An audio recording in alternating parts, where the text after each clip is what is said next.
ಬಳಪ ಹಿಡಿದ ಭಗವಂತ ಇರುತ್ತಾನೆ ನಮ ಸುತ್ತ ಅವತಾರ ನಾನಾ ರೂಪವೋ ನಮ್ಮೆಲ್ಲ ಹಣೆ ಬರಹ ತಿದ್ದಿ ಬರೆಯಲು ಕತ್ತಲೆಯಿಂದ ಬಂತ ನಮ್ಮ ಕೈಯ ಹಿಡಿಯುತ್ತ ಕರೆದೊಯ್ದ ಬೆಳಕು ತೋರಲು ಭಯವಾಗಿ ಗದರೋದು ನಮ್ಮ ಬೆಳೆಸಲು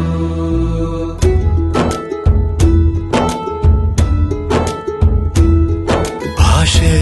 ಅಮೃತ ಕುಡಿಸೋ ತಾಯಾಗಿ ಭಾಷೆ ಅಮೃತ ಕುಡಿಸೋ ತಾಯಾಗಿ ಭವಿಷ್ಯ ಬರೆವಂತ ತಂದೇನೋ ಆಗಿ ಬರೆವಂತ ತಂದೇನೂ ಆಗಿ ಚಂದದ ಜೀವನನ ನೀಡಿರೋ ಗುರುಗಳು ನಮ್ಮ ಗುರುಗಳು